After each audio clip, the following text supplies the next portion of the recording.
I'm Guy, owner of Under One Tent, and after 20 years in the event industry, I'm sitting down with the people behind the scenes that make events happen, what works, what doesn't, and what nobody talks about. Behind every great event is the setup. Now let's get into it. Hey, Laura. Hi. Doing all right? I'm doing great. How are you? Good. Thank you for Good. being here. I'm so excited you asked me. And congrats on 8 years being in business. Thank you. It's been a good 8 years. Good. So, can you tell me a little about your story? What made you get into the industry? I've always said that when I grow up, I want to be a wedding planner. It was just kind of a long dream of mine. I felt like I have been given the skills and the talents to execute events in a perfect way. And my love language is acts of service. So I feel like it ties into my love language and the ability to serve. So it's a wonderful combination of the talents that I've been given in business, but also kind of my love of serving people all get to merge into one. I think it's really led to the success in 8 years in business. That's awesome. It's funny because just to go off, but because we hired you to do our 10-year wedding anniversary. I was my thinking wife and about I. that not long ago, actually. And it was such a great experience. So it was Good. definitely easy because it was very hands off. And of course, I mean, we'll talk more as the show goes on, but man, every curveball that you could throw I was at going a to say, when wedding you talk about what was do planners bring to the table, your anniversary party is definitely one that, having a planner was beneficial, I think. yes, we Yes. had to change venues, the training outside because the venue we had was open, no All new roof, it was on a decor, rooftop. all new layout, new furniture. We had to do it all But we got within it. about 24 hours, Oh less yeah, than. less than Yeah. that. Hmm. Yeah, we just had fingers crossed. We Hoping made it work, though. we It did. was We did. perfect. You and your team did it seamlessly, and the wife was happy. So that's all That's that all. That's matters. all. I want to make sure she's happy. Yeah, and the guests had a Absolutely. good time. So with that, what made you just go more into just weddings? I know you don't just do weddings, but what made you kind of just go down that avenue? Is that I know you said the love language, which I need to read that book at some point. It's my favorite. I love the love languages. Little tangent there. Why weddings as opposed to other events? I don't know specifically why I chose weddings. I just think I love the idea of being a part of people's favorite stories. Being a part of the most important moment of their day, really lend itself to the the creativity that I love about this industry, working with the vendors, the logistics, which I'm really good at, timeline management, just all of those skill sets that kind of led into that. Being able to do design and decor for couples was really exciting. For them to come to me and say, "This is my vision. I don't know what to do." And being able to bring that vision to life was really exciting. I love working with corporate clients and doing fundraisers, but there's something really special about the end of the night and hugging that couple goodbye and wishing them a congratulatory, giving them a Yeah, congratulatory hug. There's something really special and unique about that. yeah, it's their forever moment. Yeah, You hope it's a lifetime. I do for Um, sure. so I'm gonna a question I always have, and I talked about it the other day. What's the difference between a planner and a coordinator? Because I want to make sure I get that right. Like, because are you a planner or are you a coordinator or both? Or I love that question. So thank you for asking that. There's really three kind of categories or titles you may hear: wedding coordinator, wedding planner, and you might hear venue coordinator. Those are three really distinctive roles. For the way I would define it, a planner is with the couple throughout the planning process. I am there helping them design their event, helping them pick their vendors, helping them set their budget, helping them with anywhere from flowers to cake flavors to color schemes. I'm guiding them through the entire process from the time they're engaged to from need to not. I want to be a part of all of those steps. That's what a planner is going to do. A coordinator's role really is to step in closer to wedding day, and they're there to execute what the couple has already planned. So I'm not a part of the planning process. I'm there to execute what the decisions they've made, the vendors they've booked, the design that they've already put together. My job is to come in and put the final bow on it. Got it. And then venue coordinators, oftentimes, and this could be different depending on the venue, but oftentimes their role is not the wedding coordinator. Their role is more the venue execution. What is their role as the venue? Ensuring that tables and chairs are set up, the space is ready, it is open, it's executing what the venue has required, and having a coordinator on site to ensure that's done. So those are three really distinctive job descriptions that sometimes get all muddled into one. Okay, so with that, thank you for sharing the information, because I always wonder, because we get so many different phone calls, and you can definitely tell when there's a planner involved or when there's a coordinator, or because sometimes we ended up, with owning Under One Tent, we end up being almost a planner and a coordinator all in one, because some of them don't have one. So with that, when should a couple look at obtaining a planner? Like, at what point, other than, he says, will you marry? And you say, I do, or not I do, but let's do this. At what point should you hire a planner? Right, when you're engaged, that's going to be the best advice. You want a planner can help you find your venue. A planner can talk to you from your vision from day one. What are your goals? What are your budgets? What's your guest count? What is the experience you're hoping to not only have for yourself as your wedding day, but also your guests? That's a big change in the industry, is guest experience. And it's nice to have someone a part of that conversation from day one, because we can see it from the high level view. So we know how to put all those pieces together. I think the challenge comes is when you start planning and then bring a planner in. We can do anything. We're superheroes, but we don't want to backtrack. We don't want to change the couple's vision and say, oh, if we had known you wanted to do this probably would have been a better way to go about it. So knowing that information on the front end really does allow for a much smoother planning process, because we're able to put all the pieces together because we see all the pieces, versus having it be very segmented, which a lot of times happens where the rental company becomes part planner, the photographer becomes part planner, the DJ becomes part planner, the caterer becomes part planner. You all have different goals, you all have different mindsets of how an event should go. A planner is going to bring all of that together under one umbrella. Yeah, thank you. Yeah, there's a lot. There's so much to tell. I mean, for the longest time, even myself, I didn't know what all you guys actually do. And I mean, it's everything. Everything. All of the things. Because I only look at it at how many phone calls we get and how many changes from the planner calling us. I can only imagine what that conversation is with the bride or whoever's taking on that task. I'm sure it can be pretty daunting. It's significant. Yeah. It's a lot. In the best way possible, but it is significant. Because if you think that one conversation with you, on average, there's 7 to 10 wedding day vendors. So if a planner's having that conversation with you, she's also having that same conversation with 10 plus other vendors, plus the venue and the client as well. So lots of conversations, emails, texts, you name it. A lot. What's something people don't realize about being a planner, or something someone should know before getting into the industry? Before getting into the industry, I think ensuring that you have an infrastructure in place to manage all the tasks. So whether that be a CRM, I personally use Planning Pod, which is where my invoicing is, my layouts, my timeline management, budget management tool, files, guest attendance, capturing. I think I wish I had had that when I first started. The first couple of years, it literally all just lived in my brain. So if you're looking to have help, if you're looking to expand, if you're looking to hire staff, having a place that all of that gets built into, I think from day one would be one of the most valuable things I can say.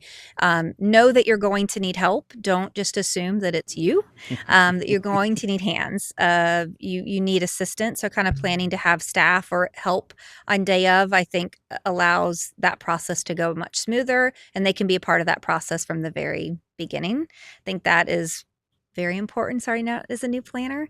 And then what was the other question? I'm sorry. The other question was, I know, I guess you kind of touched on that, but what's something people don't realize about being a planner? Yeah. Other than it's going to take up a lot of your time.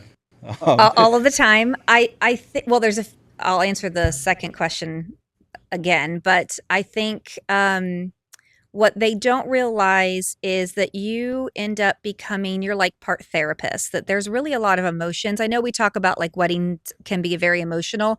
There's a lot of emotions that go into wedding day. You're going to deal with a lot of different personalities. So you have to be flexible. You have to have great communication skills. Those are really key. And you have to be very organized, which seems obvious and simplistic, but it also are some of the key foundations to doing this. So having those ducks in a row and knowing that you have to be a really strong communicator and be flexible.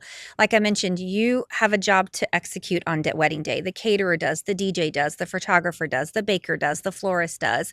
We have to be willing to work with all of those. We can't be rigid. We have to be flexible, but we also have to make sure that we're executing the client's vision to the best of our ability, and being aware of how all of those pieces come together. I think until you're in it, you don't quite realize how important each and every single one of those things are, especially as a baby planner. I don't know that I realized that 8 years ago.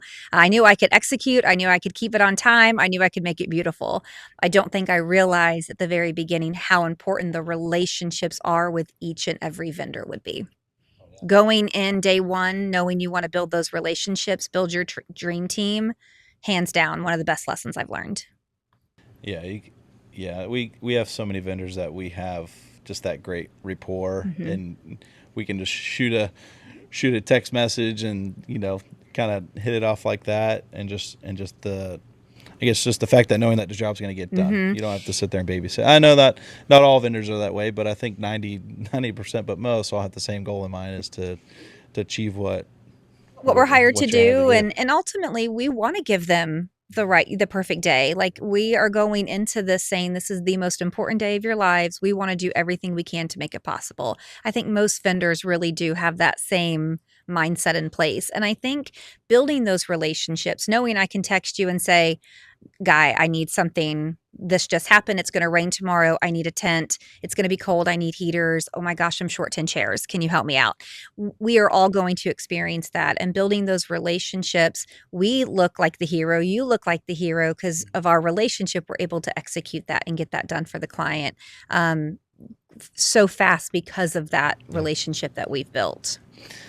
So you've had Perfect Day for 8 years, yes. Which again, congratulations. Thank you. Because it takes a special skill set. I don't think not anybody can just jump in and become a planner. You already talked about being organized and all those different traits that you need. What did you do before that, which I don't know if anything, I'm sure something before which is now you're using a lot of that today. What did you do before that you became a planner? That's a great question. So my background is governmental procurement. So I did 10 years in governmental procurement. I was certified and had 20 letters after my name. I had all kinds of certifications. The one thing I can draw from that is I was a certified contracts manager for the state of Florida. So from contracting, reading contracts, which I do for our couples, and ensuring that what they're ordering, they're actually getting, and helping them kind of understand what some of these contracts mean. I can pull that little nugget from, but and then after I did governmental procurement, I did corporate contracting. So I was the middleman between large, like Fortune 500 companies and cooperative contracts. So I sold cooperative contracts to my former governmental peers. Okay.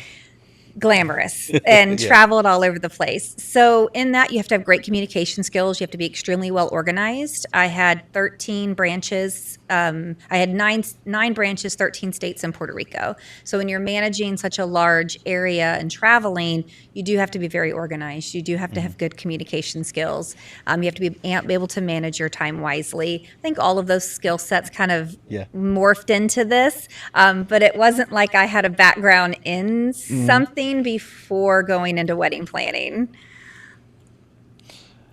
I was in the corporate world. Yeah.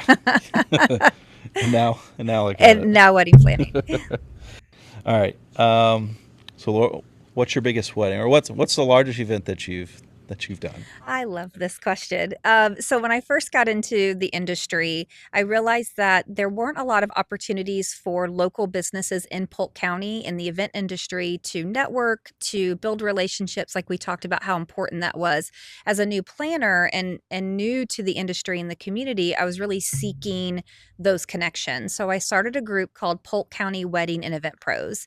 And the whole goal was for us to come together and collaborate and build relationships specifically for our industry in our own backyard. So the origin of the largest event and largest wedding I've ever done was through that group. We all wanted to give back to our community. We were comprised of planners and florists and rental companies and hair and makeup teams and venues. You name the industry, we were well represented within the group. And we decided how great would it be if our group participated in the Lakeland Christmas Parade, which if you're from Lakeland, you know is a really big deal in Yeah. our community. So it started out as let's have a float. And we said, as an organization, we're going to have a float. And those conversations continued to morph into what if we married somebody live during the Lakeland Christmas Parade?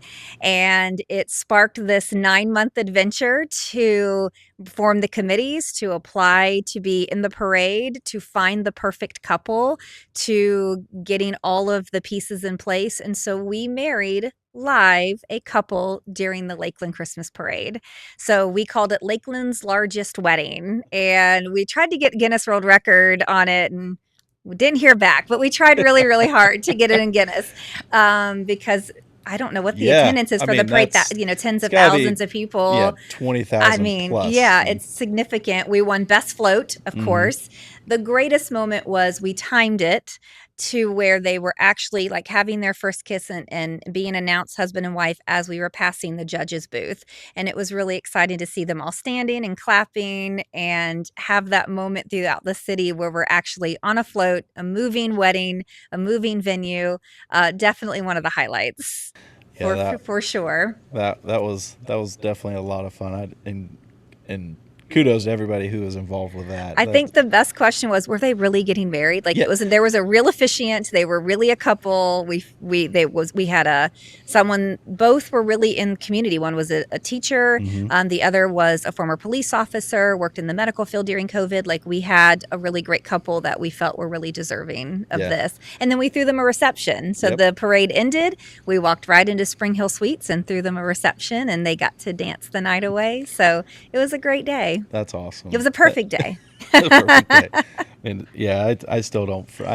I still look at that every year. Every time the Christmas parade comes around, it's like, but nothing really tops somebody getting married. And it still comes up every year. There's comments. Are they going to do it again? We really need to do it again. I really think we need to make this happen again because I do get asked about it regularly. Hey, we're down. We're down. Let's make it happen. Okay, let's do it. So that would then lead me into the next question: is how important is it working with the right vendors? Because obviously pulling off a task like that, I think even with just a parade float, I feel like that was a smaller timeline than any wedding.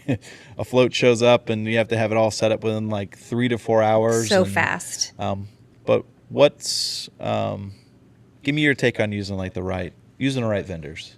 I think vetting vendors is really important. And that's one of those things that as a planner, I get to do. Like I recommend vendors to my couples every single day. They're going to be vetted. I want to make sure that that they not only have the skill set to execute, but that they are the right fit for that particular client. And that could mean a lot of different things. Does it fit their budget? Does it fit their style? Does it fit their aesthetic? I think when we're looking to find the right vendors, I look for someone who's fits those criteria from the client perspective. Obviously, they're first and foremost, but I want to find someone, at least from my perspective, that's planner friendly. Are they there at the end of the day recognizing that we all have a common goal? Our common goal is to ensure our couple, our client, has the day that they have envisioned probably their whole lives. And that is what they want to come into. So egos are out of the way. They really want to work collaboratively with the entire vendor team. We all rely on each other. And I don't think vendors recognize that sometimes, that what you do might affect the florist, because if tables aren't down, I can't get linens down, florists can't get their flowers down. So if you're delayed, they could be delayed. So how do we make sure that timing makes sense? I can't have a DJ announcing cake cutting if my photographer is not in place and ready to go. So it's really understanding that we all work in this kind of cyclical day, and that everything we do impacts the other business. And if we can go into that, those are the types of vendors I want to work with. It's harder when I'm fighting against a vendor, and this has happened. It's not all vendors, but it does happen on occasion, where they're kind of singularly focused. They have their job to do, and they kind of have blinders on to what they're doing may affect the whole day, the day as a whole. Yeah, that's what I was talking about, is you guys are literally our biggest advocates, the planners and coordinators and venue coordinators and venue owners. If we do a great job for you, then you're only going to bring us more business, because you're going to refer us to your next client, and so on and so forth. So I think that's obviously the number one. We always try to provide the best service that we can, because you're literally our own advocate to getting us more work, but also helping us out within the community. And I think with all that, we kind of create our own little network. You do. I always see like dream team. Like when I see certain vendors, if I, it light up. I'm like, oh, these are great vendors. Or when the clients trust us, that's the best thing too, is when I'm like, listen, this is the company you want to hire. They have the best product, best pricing, service is going to be great. This is who you want to work with. And they trust us. That's golden, because I know now that part of their day, they're not going to have to worry about, and I'm not going to have to worry about it. It makes my life easier too. I don't have to put out fires or mitigate challenges or risks. I just know it's going to be handled. And so that when you find those businesses and build those relationships, it really does make the day. It's a lot of hard work.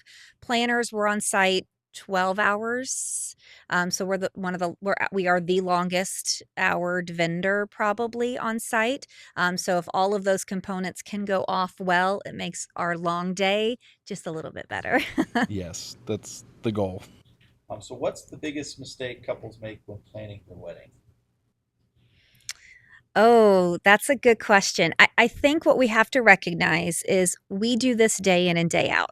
They've never done it before. So part of our job is education. So I think we have to be willing, as vendors in the event industry, planners in particular, is we have to be really patient and we have to be educators. So I think the caveat to any mistakes they may make is they don't know what they don't know. That's our job. I think one thing they go into planning is they'll start booking without really seeing the totality of what things may cost. Not having a clear guest count is probably one of the biggest pitfalls. Underestimating their guest count or overestimating, because everything is affected by your guest count. Your chairs, your napkins, your chargers, your catering, your florals, everything, your bar cost, everything is based on guest count. Your venue size, if you think you're going to have 100 guests, you're going to invite 150, but only 100 will show up. So you rent a venue that only holds 100 people, but you've invited 150. So now what happens if 125 show up or 130 show up? Maybe your venue isn't large enough anymore, or you didn't budget for those extra 20 or 30 guests, because now you need 2 or 3 extra tables, extra centerpieces, more bar costs. Everything kind of adds up. So I would say the biggest thing right off the bat is having a true, accurate guest count, and go ahead and overestimate. If you're inviting 150 people, budget for 150 people, because if less show up, great. Now you can get that fireworks show. You can get that cigar lounge. You can get that coffee cart you wanted. So all of that is okay.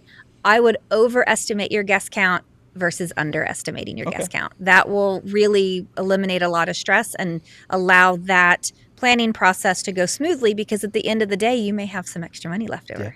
Yeah. which we all could hope for. We all could hope for. I always say overestimate. So with the extra money, what is something that couples don't budget for but should?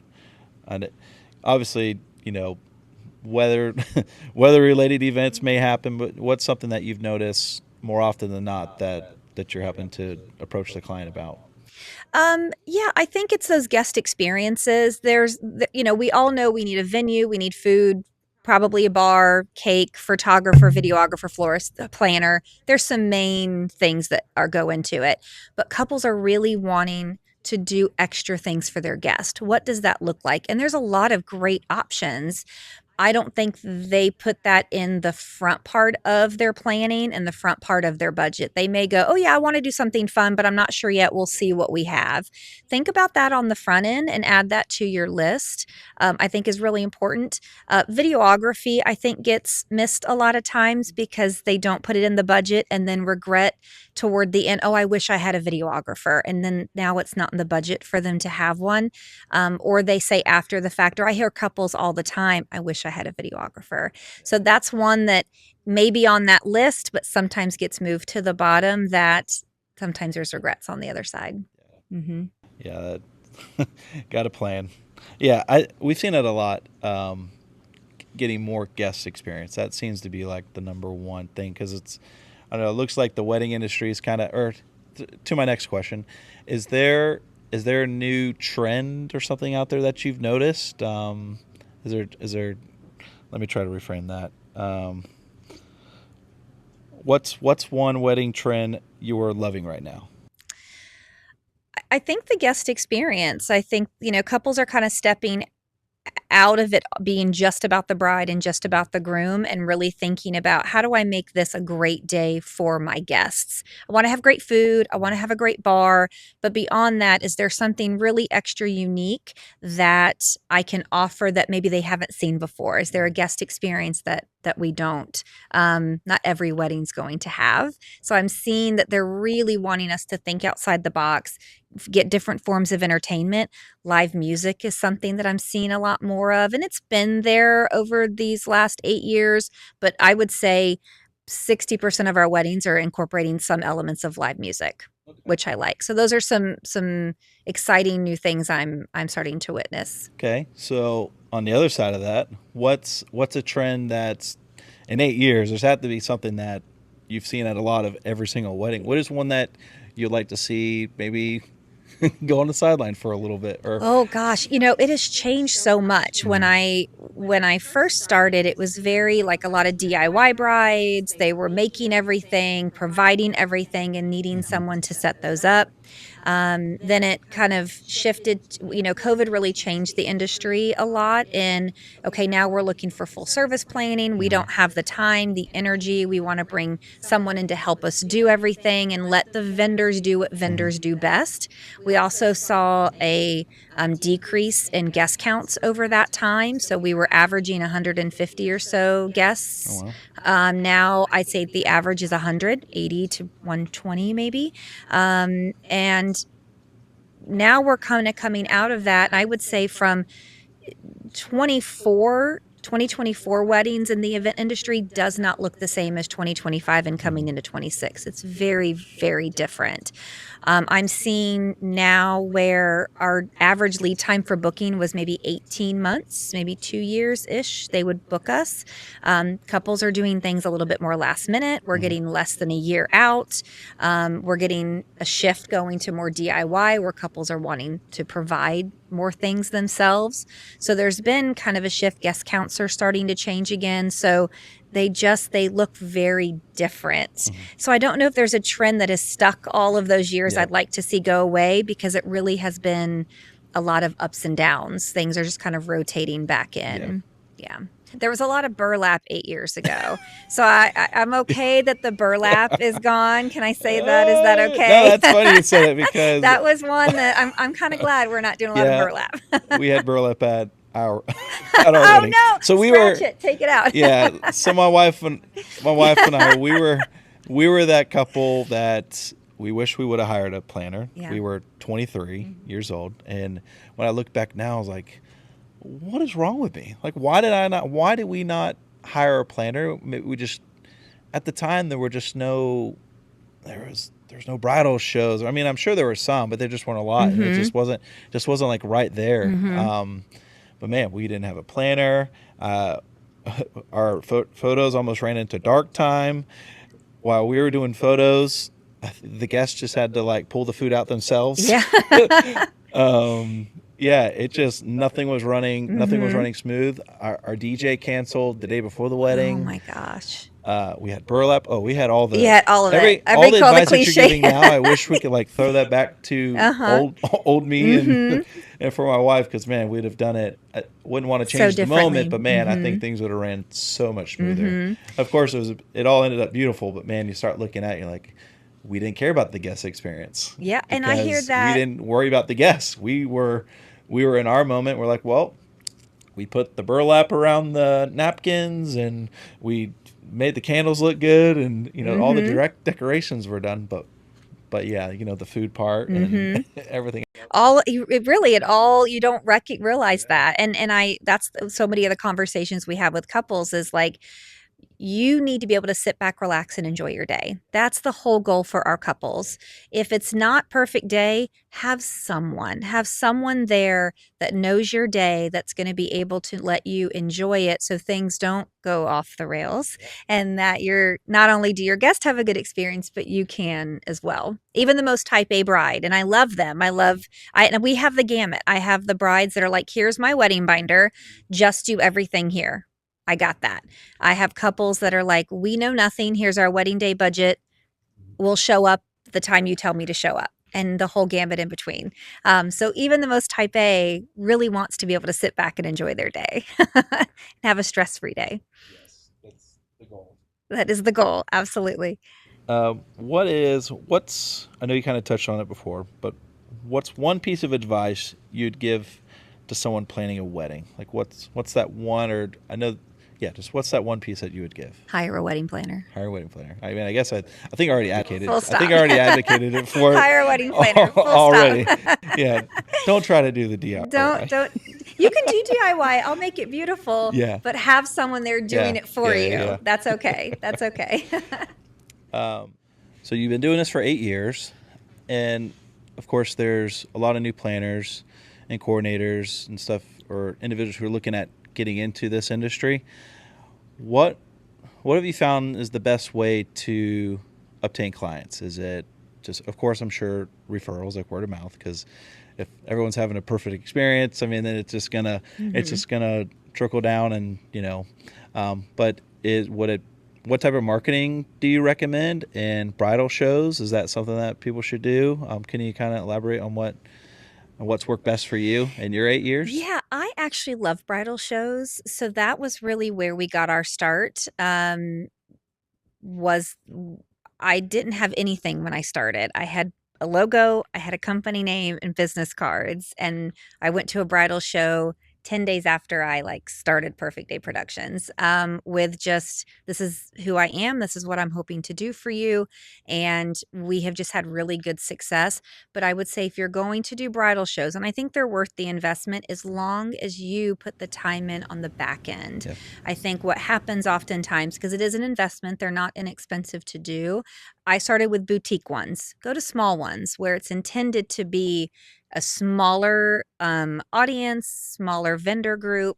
You can do several things. You can meet other businesses and talk with them, but your conversations get to be a little bit more intimate, a little bit more one on one. It's not just kind of a grab business card and go, which the larger shows can be. So look for boutique bridal shows for sure.